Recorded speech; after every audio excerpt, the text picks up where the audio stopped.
We have been slowly, very, very slowly,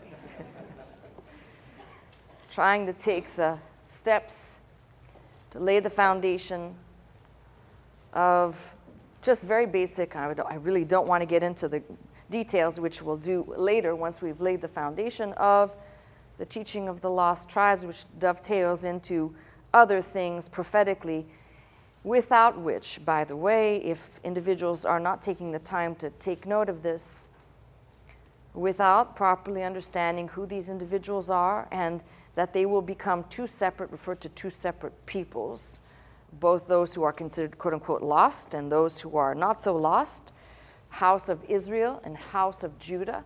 It is impossible to understand Scripture if you don't get the historical record of the North and the South, just as 1st and 2nd Kings and 1st and 2nd Chronicles are the record of the North and the South. Without understanding the difference between Israel and Judah, people will bring all kinds of error and craziness into the Bible. Now, with that being said, I told you the catalyst for this. Don't forget, we eventually will end up back in Revelation and prophecy in between, but this is actually a needful foundation for understanding what happened to some of these people who later, by the way, in Revelation 7, we're told 12,000 out of each tribe, save the mention of one, or particularly one or two, depending on how you count, preachers of righteousness, which is kind of interesting. I have my own little sidebar on that eventually we'll get to.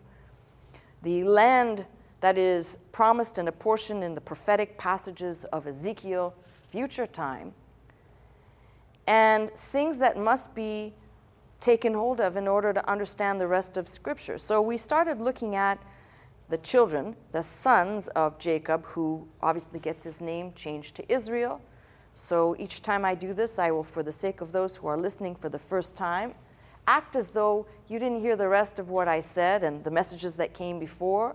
So when I reference the sons of Israel or the children of Israel, I am referring to those born from Jacob and his two wives and their concubines.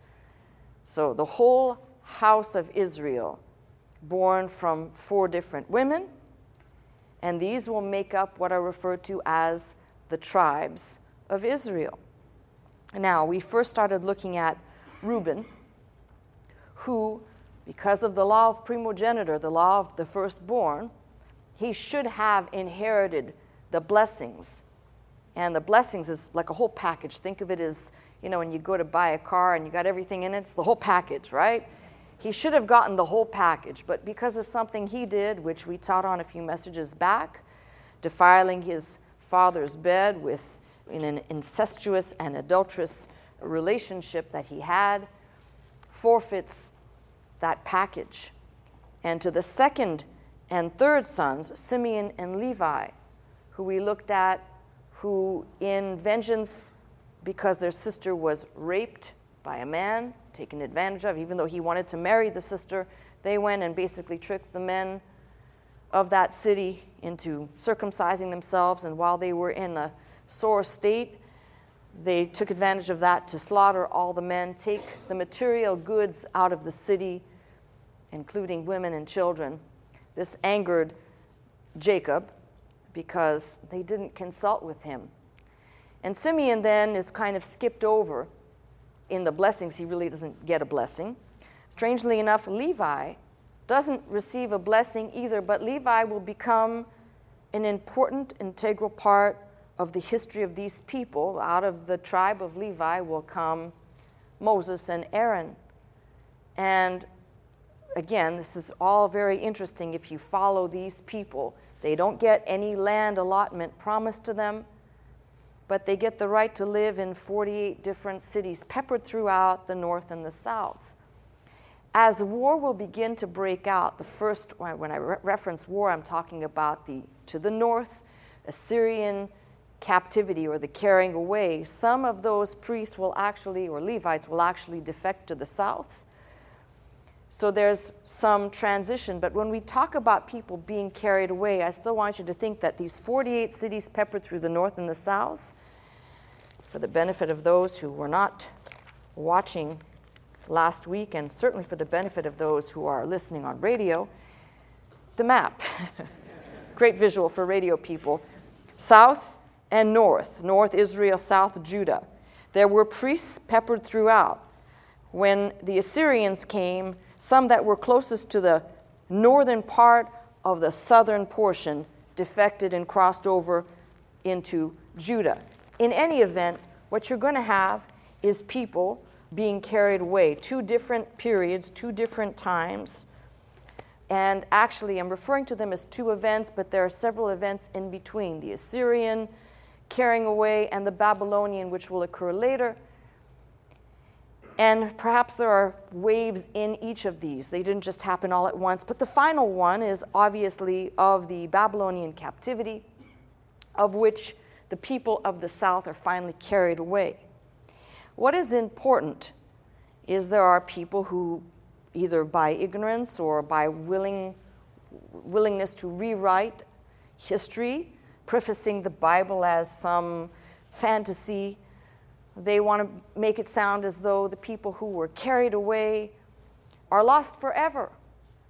And that's a gross mistake. As I said, there's some interesting things that should be considered. Levi, that technically wasn't really considered exactly a tribe, and they had no land inheritance. Interestingly enough, in the book of Revelation will be summoned 12,000 out of the tribe of Levi to be preachers of righteousness. And these were the original, if you will, instructors of the law and of God's word. So when you think about how God is weaving something, it's important to understand all of these small pieces. I know there's lots of people that say, oh, come on, I don't need the details. Oh, yes, you do. You absolutely do, and I do too. We all need the details. Just for the benefit of those who are undisciplined in your listening skills, I suggest that you start honing them. And forgive me for just saying it like this, but there's nothing worse than trying to listen, or for those of us who are trying to, yours truly will remain a student of the Bible until I have no more breath left in my lungs, but trying to take in, and if I'm having a discussion or if I'm even in a diatribe and you cannot harness your mind long enough to take in, sure, you're going to have questions and you're going to have things that come into your mind even while I'm speaking. Jot them down on a piece of paper.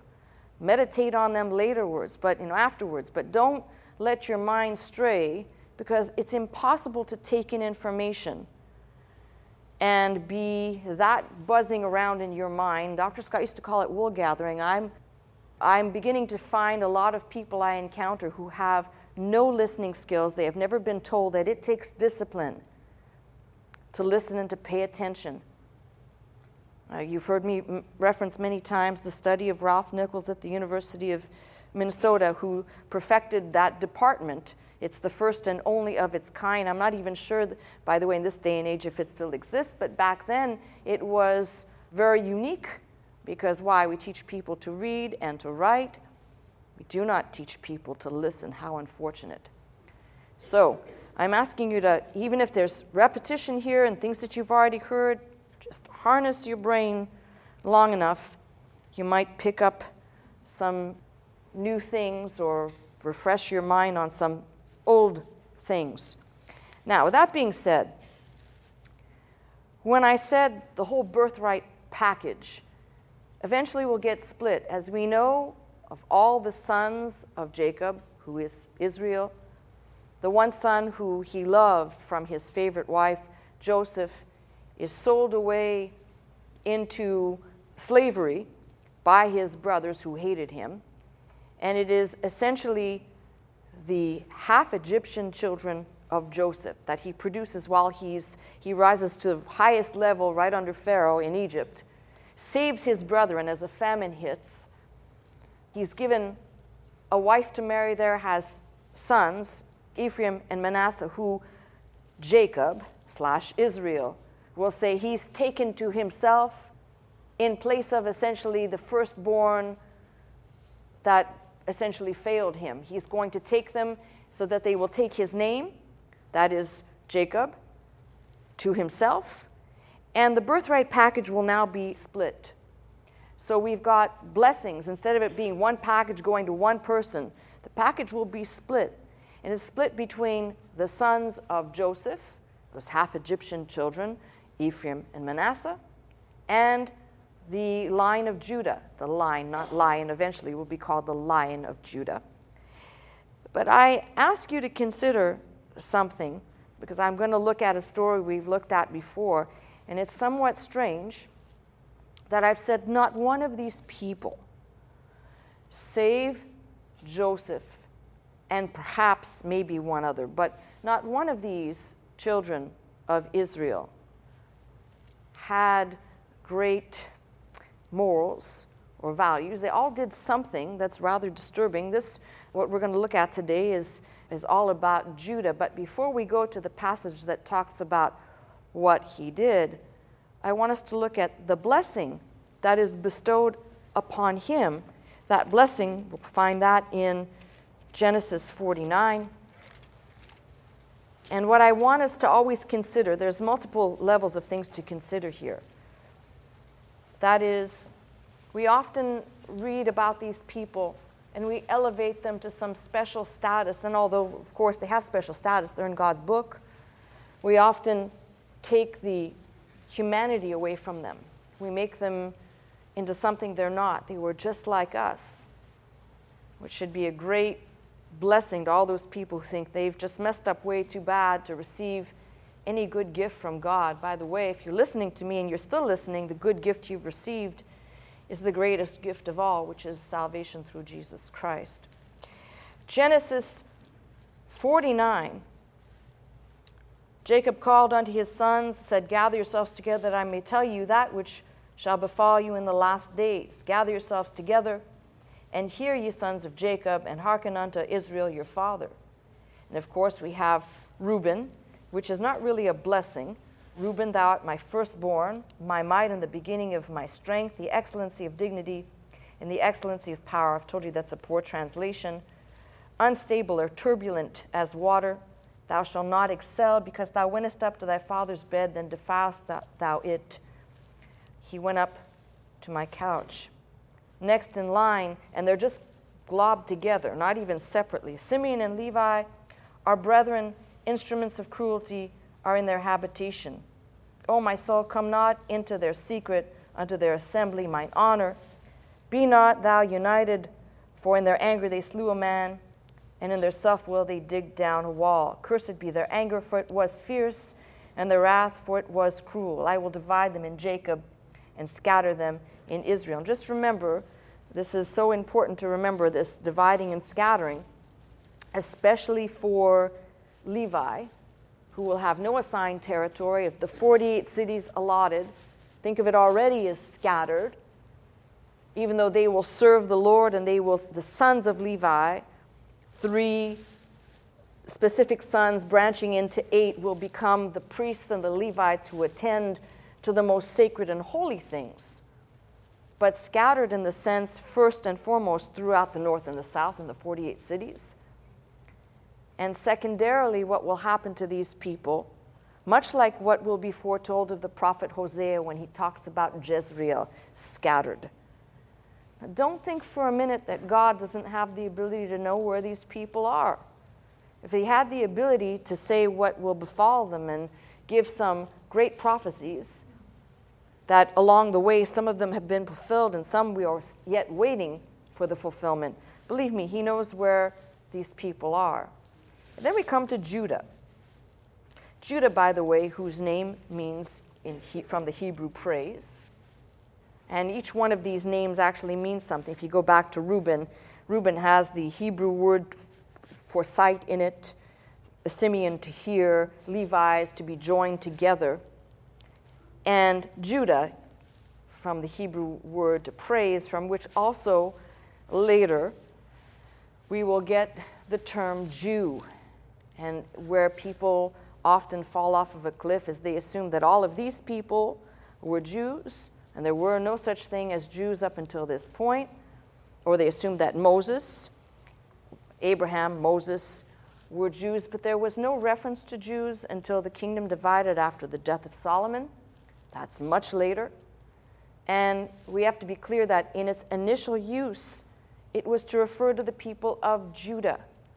So just be aware that these terms get tossed around, and if you read any of the old-time books, a lot of times there's a lot of confusion between Jews used as a homogenized term, which can be very confusing. That's why I said you need to know the difference between Israel and Judah. Now, Judah, thou art he whom thy brethren shall praise. So praise, your brethren shall praise you. Thy hand shall be in the neck of thine enemies. Thy father's children shall bow down before thee. Judah is a lion's whelp. And by the way, the lion will become the national emblem later on in the standard and the banners that are created in Numbers 2:2 around the camps. Each tribe will have a standard or a banner that they raise up. The lion will be part of the emblem. Judah is a lion's whelp. From the prey, my son, thou art gone up. He stooped down, he couched as a lion, and as an old lion. Who shall rouse him up?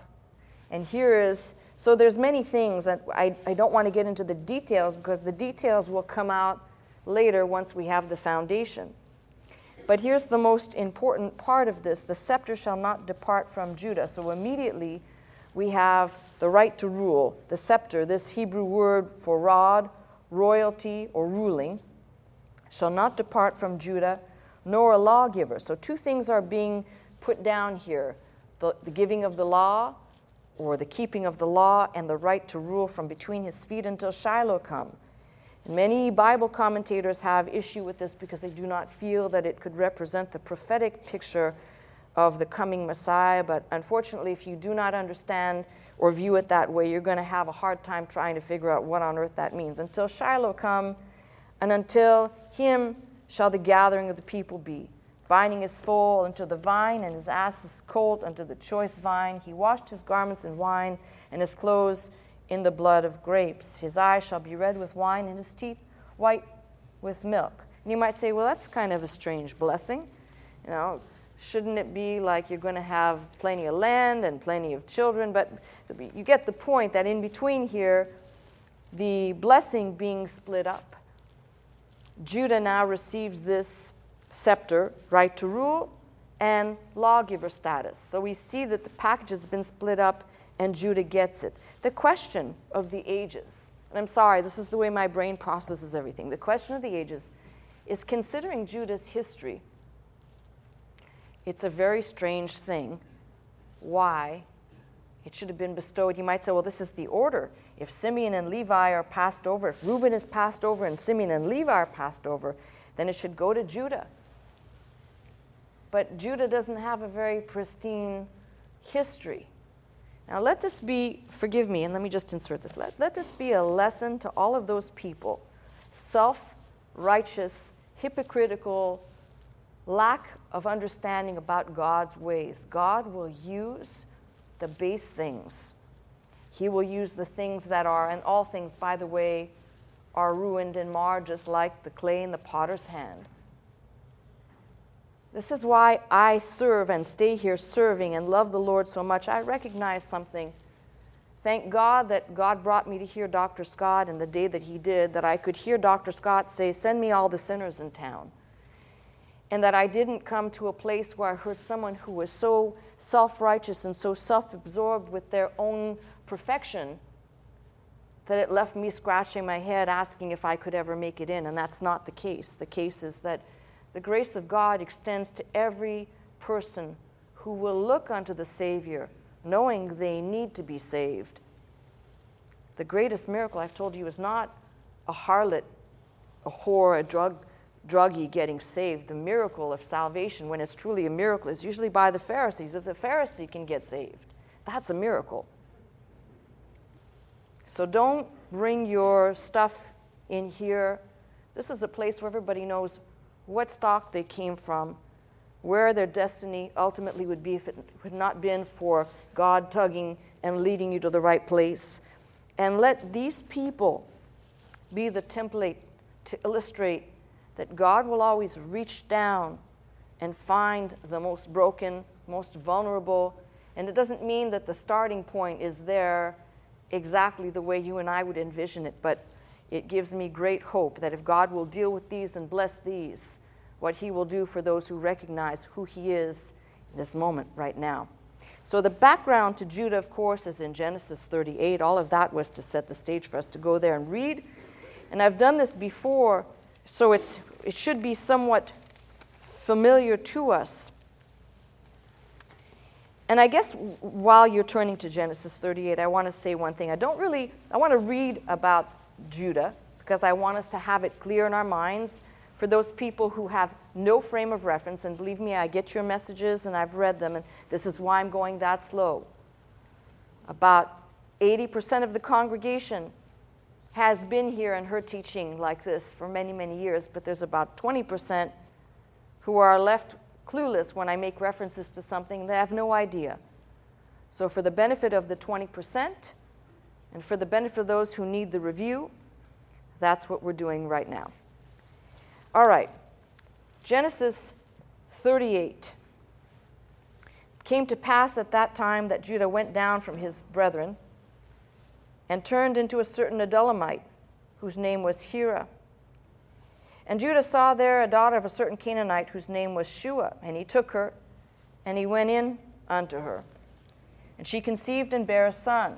Now just remember in the backdrop of all of this, that once he has a son, technically speaking, this son, firstborn, should become a ruler. This firstborn would have reigned, jump over a little bit, after the death of Joseph. I know I'm bouncing between things because Joseph will be carried away into Egypt, sold into slavery by his brothers. He'll rise up to a high place. He'll become the most powerful man. Then he'll die, and the scripture records there rose up a king, a Pharaoh, who knew not Joseph. And after that, it should have been a firstborn of Judah to rule. This is the order of things. This is the one thing I think I've not said before. If the people were carried away over 400 years, now they weren't carried away over 400 years. They were in Egypt. They sojourned, became slaves, for over 400 years, 4+ generations. And they were not slaves during that time, but Joseph only lived for 110 years. That means that a portion of that time, the children of Israel were living in the land, and they were not yet slaves until this king rose up who knew not Joseph. So you've got a good span of time to do some math. There had to be some other rulers there ruling the people, the children of Israel, while they were in Egypt. If that makes any sense to you, I hope it does. If not, you'll hear me repeat it again. So Judah, the same Judah we're just talking about, who's receiving the blessing, out of whose loins such notables as David and Solomon, and eventually the line to Christ will come. But this is the beginning. He goes into a woman named Shua, bare a son, called his name That's number one. She conceived again, bare a son, she called his name Onan. That's second son. She conceived again, bare a son, called his name Shiloh. What a bad name for a guy. 3. And he was at Shezib when she bare him. And Judah took a wife for his firstborn, whose name was Tamar. And Judah's firstborn, was wicked in the sight of the Lord, and the Lord slew him. So this should have been the first ruler after the death of Joseph, but it says he was so wicked, the Lord slew him. Judah said unto Onan, go in to thy brother's wife, marry her, raise up seed to thy brother. And Onan knew that the seed should not be his. It came to pass when he went into his brother's wife that he spilled it on the ground, lest he should give seed to his brother. And the thing which he did displeased the Lord, wherefore the Lord slew him also. Then said Judah to Tamar his daughter-in-law, remain a widow at thy father's house till Shiloh, the third one, my son, be grown.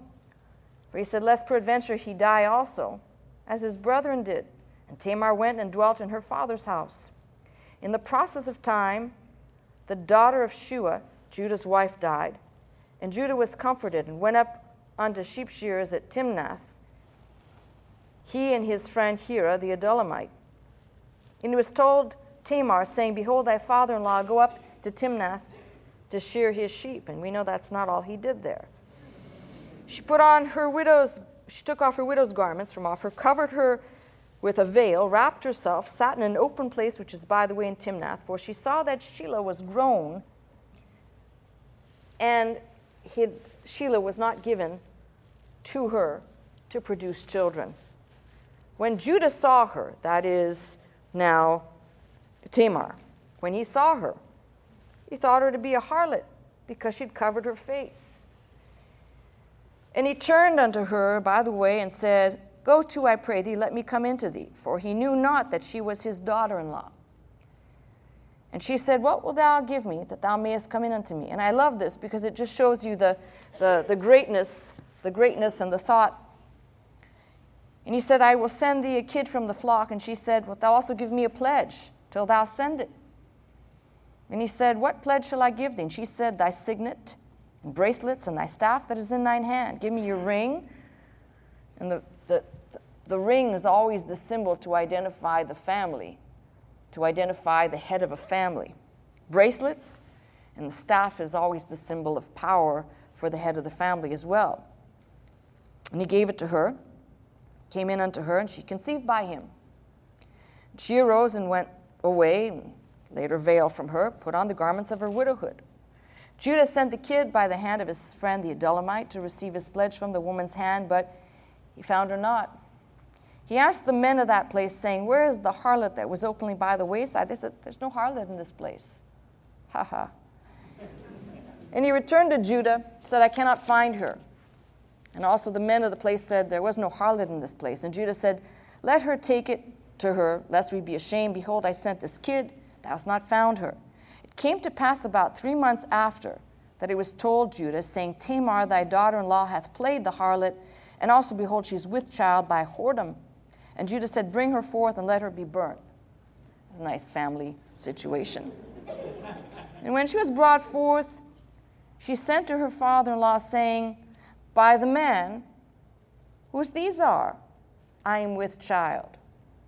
And she said, Discern, I pray thee, whose are these, the signet, the bracelets, and staff? Does it look familiar to you? Judah acknowledged them and said, She hath been more righteous than I, because that I gave her not Shiloh my son, and he knew her no more again. Well, obviously, it suffices to say she did not get burned, because it says, It comes to pass in the time of her travail, behold, twins were in her womb. It came to pass when she travailed that one put out his hand. The midwife took and bound upon his hand the scarlet thread, saying, This came out first. Now remember, chronicle that the 3 sons now are out of the picture. So the next in line to take hold of the promises of right to rule and lawgiver will come out of these children, one of these children of the 2 that are in the womb. Midwife took and bound upon his hand a scarlet thread, saying, This came out first. Came to pass, as he drew back his hand, behold, his brother came out. And she said, How hast thou broken forth? This breach be upon thee. Therefore his name was called Pharez, which is meaning breach. And afterward came out his brother with the scarlet thread upon his hand, and his name was called Zarah. So Zarah is the firstborn, Pharez the second. And why is this relevant? This is relevant because, again, you've got to jump all over the map then to start piecing these things together, to find out that sometimes the details we need are not spelt out crystal clear and in sequence. We went from the birth of these children straightway to Joseph and back into Joseph's life and Joseph's history. You've got to go somewhere else to find the history of these children, to see what happened to them. So if you follow the history, first going to First Chronicles, 2nd chapter. Remember, I told you I'm not going to go too crazy on you as I'm trying to lay a foundation. I want to make a point. The message will be very simple. First Chronicles, 2nd chapter. And there's a recap, right, beginning the 2nd chapter in the first verse. These are the sons of Israel: Reuben, Simeon, Levi, and Judah, Issachar, Zebulun, Dan, Joseph, and Benjamin, Naphtali, Gad, and Asher. The sons of Judah: Onan, and Shiloh. These are the three we just read about. Which three were born unto him of the daughter of Shua the Canaanitess. And the firstborn of Judah, was evil in the sight of the Lord, and he slew him. And Tamar, his daughter-in-law, bare him Pharez and Zarah. And if you look at the spelling, you'll see it will change as you go through the book.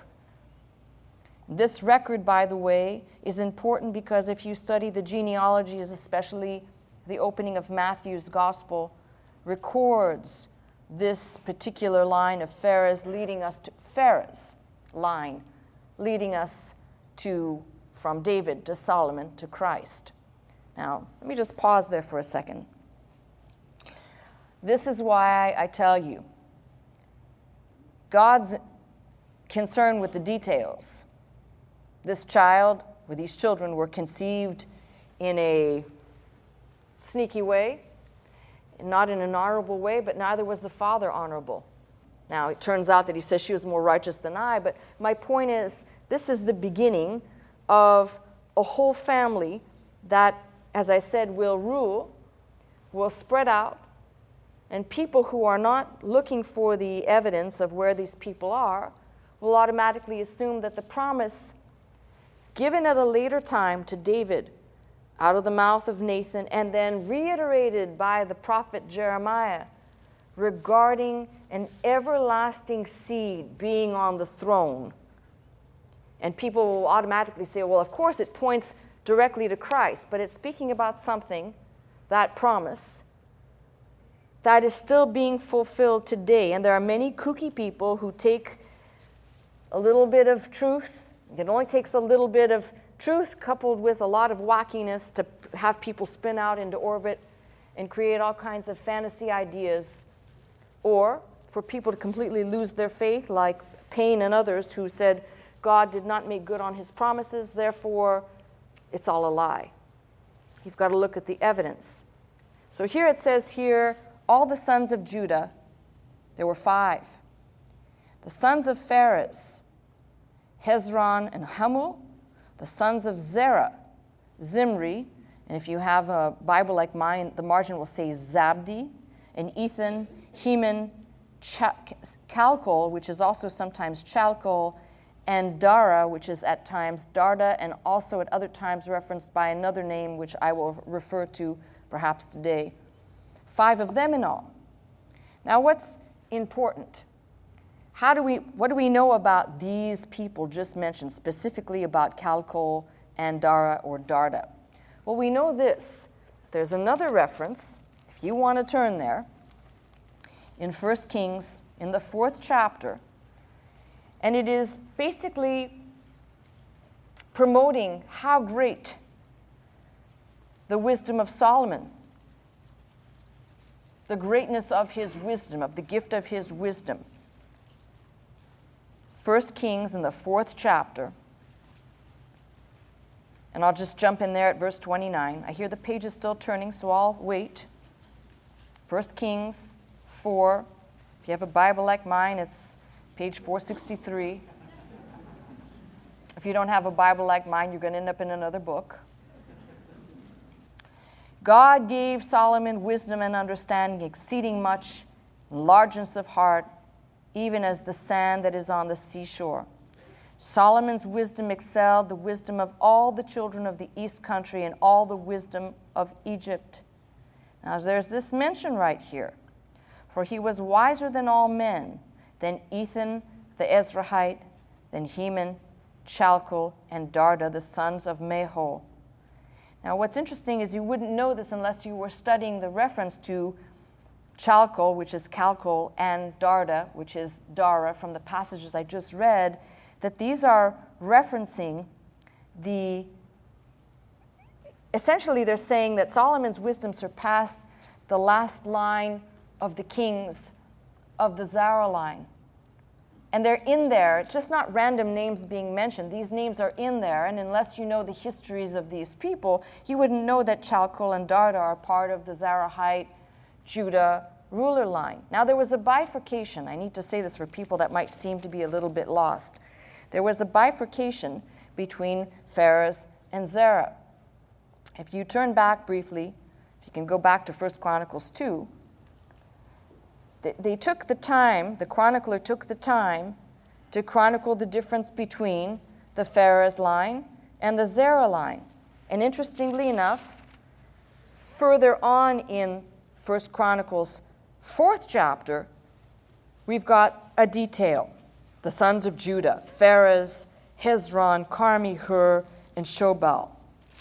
And that line continues on. Now, what is the point of this being put in here?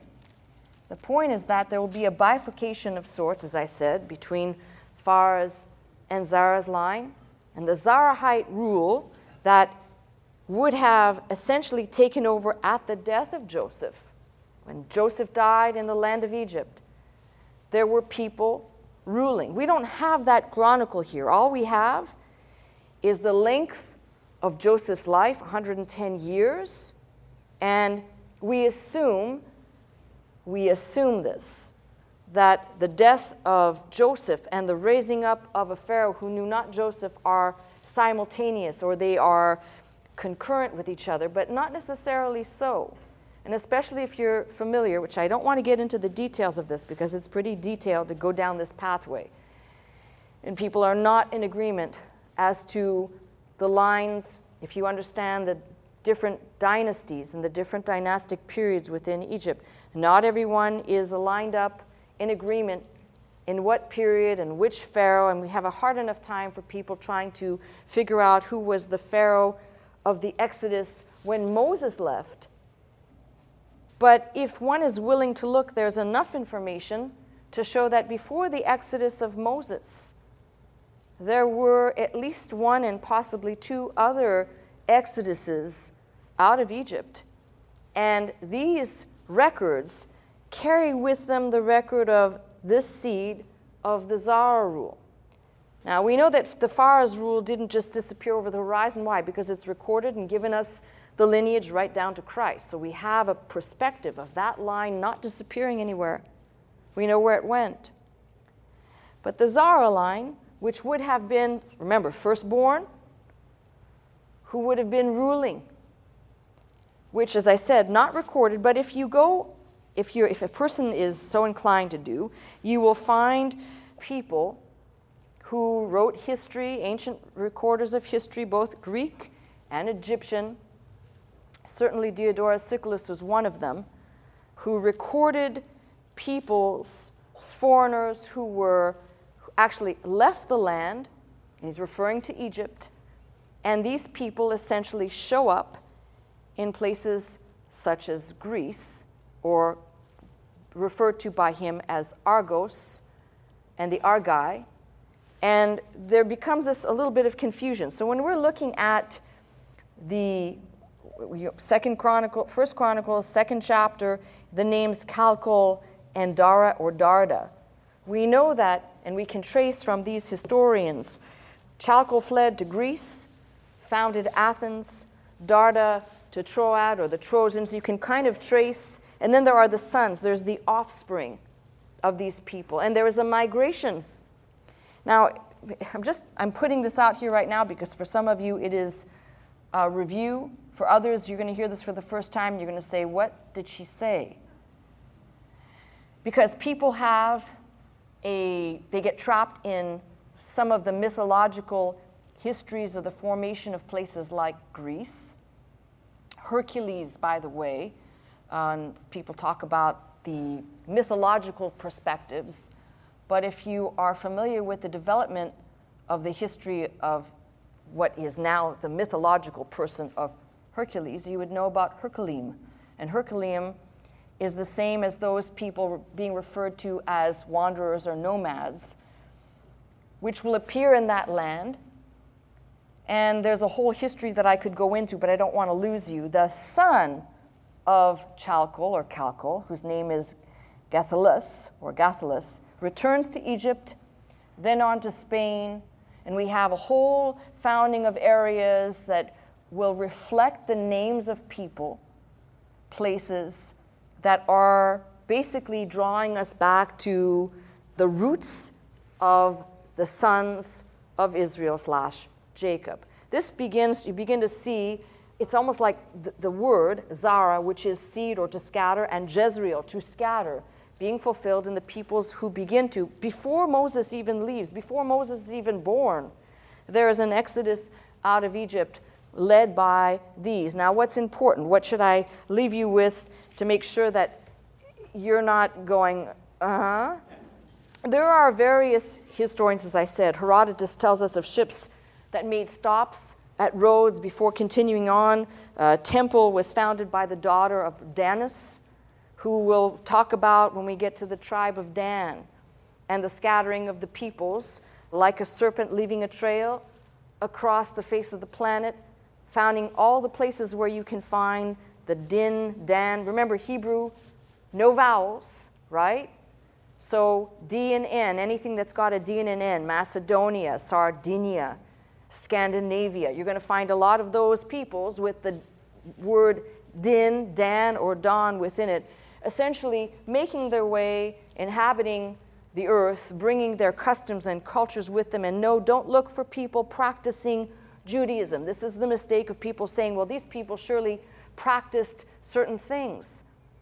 In the course of time, unless you were an individual living and practicing your faith, and let's talk about that southern portion, Judah, as the last ones being carried away into Babylonian captivity. If you remember when I taught the decree of Cyrus out of 2 Chronicles for the people to return, in Ezra and Nehemiah's book, they had trouble finding people who could even speak the language, and very few who understood the customs, who were able to read the language. And that's in a short period of time. So imagine what would go on over the course, nomadically, over the course of a span of years now, going on hundreds of years. Look, we have a difficulty in our own civilization. Our own culture is changing the history of this country. You know, whether you may not like, I've said every place has something that they'd say they'd rather not have had happen. Slavery in this country and the history of slavery is a terrible thing. And people getting, crazy about the flag, stars and bars, and take it down, and take down statues of generals who were supportive of slavery. But you're taking away the history, and it's part of the history. It's part of what is wrong with our society now, is if it's unpleasant, we want to remove it. Instead of saying, this is part of where we came from, this is part of who we are, and part of never repeating again is not living and camping out, but never forgetting it, and making sure that the next generation understands and is educated. But in this day and age, I'm going back now to the Bible, and living the life of nomads, even if they had memory traces of certain customs, they would begin to be very faint memories. And what you're going to be left with are traces of names of people. As I said, the son of Chalco who travels off to Spain, who will plant many different names, the Iberian Peninsula, related to tracing its name back to Eber and Hebrew, and places that will be planted, Zaragoza with the name Zarah in it. You're going to see names popping up where it will bring us connectively, like the word game, to connect the dots with the word, but that's about it. The peoples themselves may have practiced certain customs and maintained certain customs, but by and large, the bulk of it, if they ever did practice it, gone. People have gotten frustrated saying, well, we're looking for people who practice Judaism. But let me go back and say that Judah and those people who were later referred to as Jews were the southern kingdom. And the first carrying away that I'm referring to, which we'll talk about in messages to come, has to do with the northern kingdom. The taking of the people by the Assyrians. And if you read the apocryphal books, specifically Tobit talks about how he bought and sold. He did certain things for the king. They were free men. They were moved around. And people talk about how and where they were moved around. Think of it this way. Think of anything that is going north and over the mountains. These people traveled far distances, some by ship, some by land. You know, the mystery, I've said this before. I don't want to talk too much about Dan because Dan will make up a good part of this. But the mystery of Dan is that his territory, if you look on the map, is right by the water. And I'm not only convinced by Scripture, the book of Judges talks about Deborah's song about Dan dwelling in ships. I'm perfectly convinced that these people had perfected the art of shipbuilding, and perhaps their knowledge became what is spread out, we tend to attribute to the Phoenicians, people of the sea. So when we talk about people who are lost, these people are not lost. And anybody who says they're lost, I told you this program that I watched, which is supposedly a Secrets of the Bible. You know, they're going to tell you the secret there. No, all they did was tell me that they're really demon-possessed, because anybody who's really looking for the evidence is going to find a few things that are quite staggering. And that is that these people, you know, a whole body of people disappear over here and reappear somewhere else. And there's a whole history of this. Impossible that God couldn't possibly know where these people... There's no record, by the way, of a mass massacre of these people. Furthermore, if you go into the book of Maccabees 1, and I believe it's 12, you've got the king of the Lacedaemonians writing a letter saying, they're essentially Greeks, writing a letter saying, we are the stock of Abraham, we come from Abraham. But you'd have to look for those pieces of information to realize that God basically had his people set up, and then the great debate is, well, if God gave this promise back there to Judah, and some other thing needs to happen, and that is the line of Pharez and Zarah need to be reunited, which, you know, if I were going to lead you through the whole history of the wanderings of the people, you'd end up with the prophecy of Ezekiel talking about the tender twig, which is referring to King Zedekiah, the last king of Judah's daughter, being taken by Jeremiah off to a land, and essentially the two lines become one and merge again down the road. Now history for us.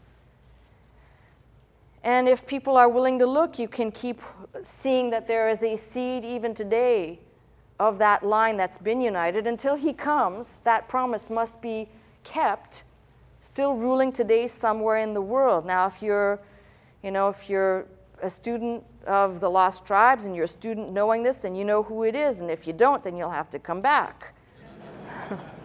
But and I'm not done. I'm not done. The point I want to make today, because I'm trying to lay down the information without being on overload. The point is, when you see people, I digress to this program, where they had people practicing circumcision and dietary kosher laws, and they tracked the travels of these people who essentially left at a certain time. They built a new city, Zion, before embarking and traveling deep into Africa. The problem is that when they talk about these being the lost tribes, they're mistaken about something.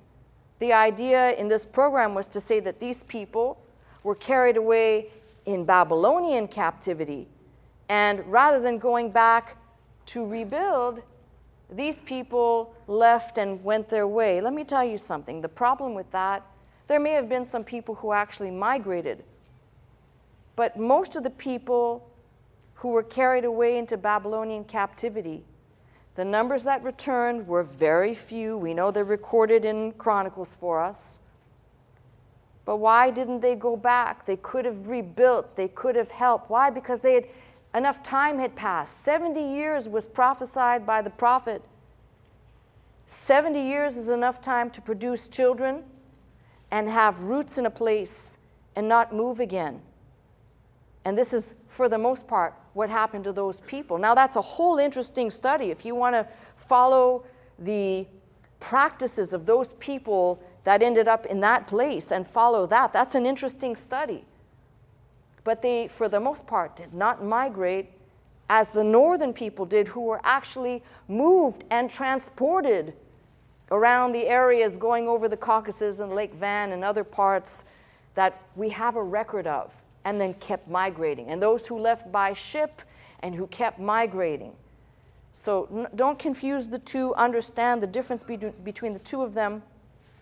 The other thing I want to say before I wrap this up is that if God can manage to give a prophecy, to give a blessing of a prophecy to an undeserving one, if God can manage to sort all this out and make it come to pass, as thus far, remember, he said to Judah, the scepter shall not depart.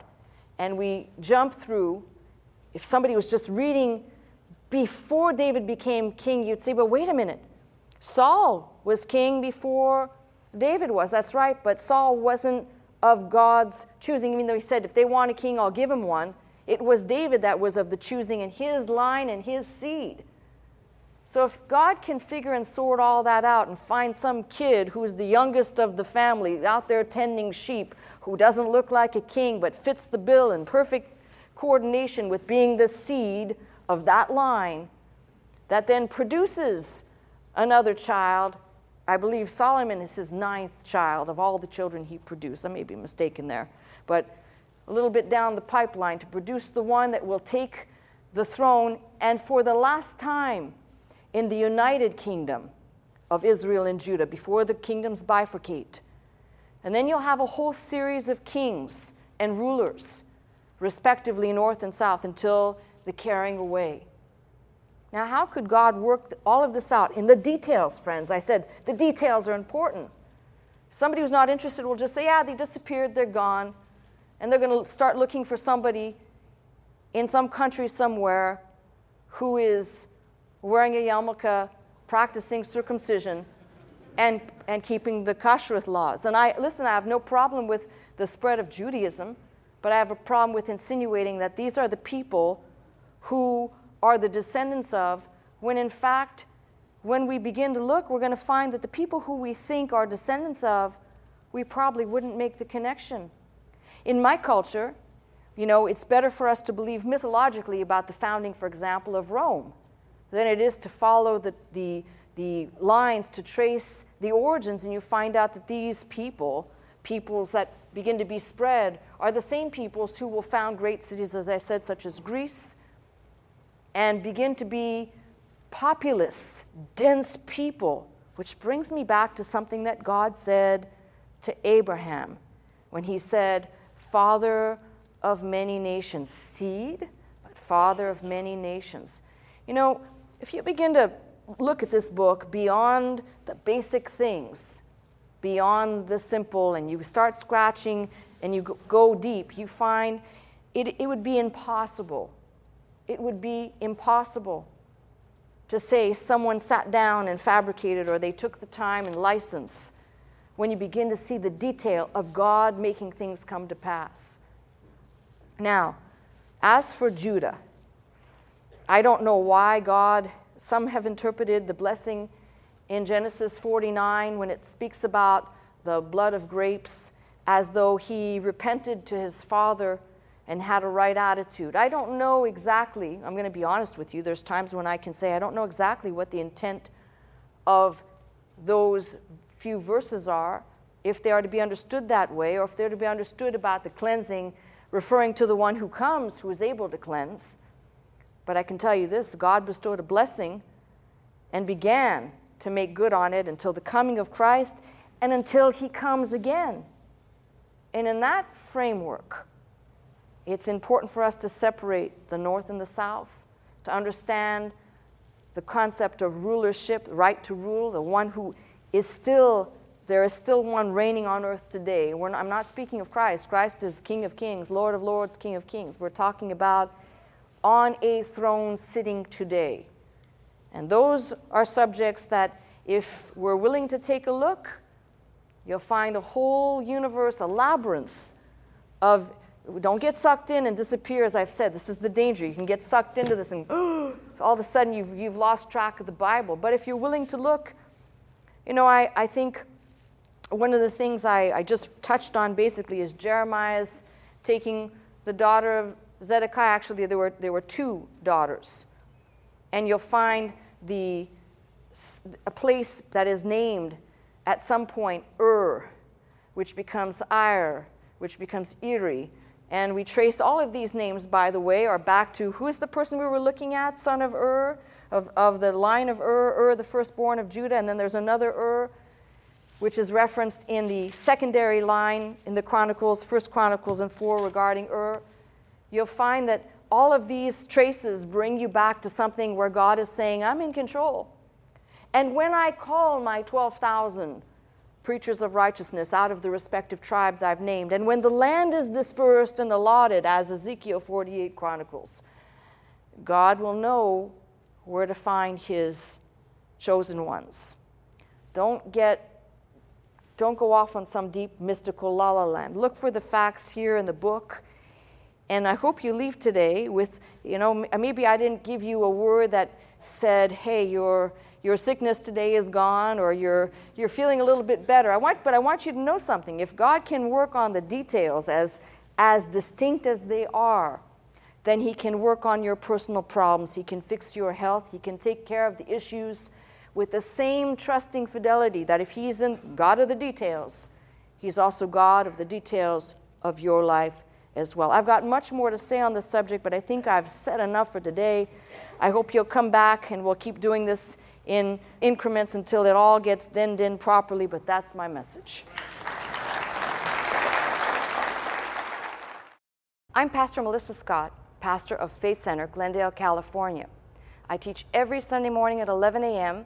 If you'd like to attend services with us, simply call the 800 number, that is 800-338-3030, to join us. If you'd like to watch, listen, and learn 24 hours a day, simply log on to our website at www.pastormelissascott.com.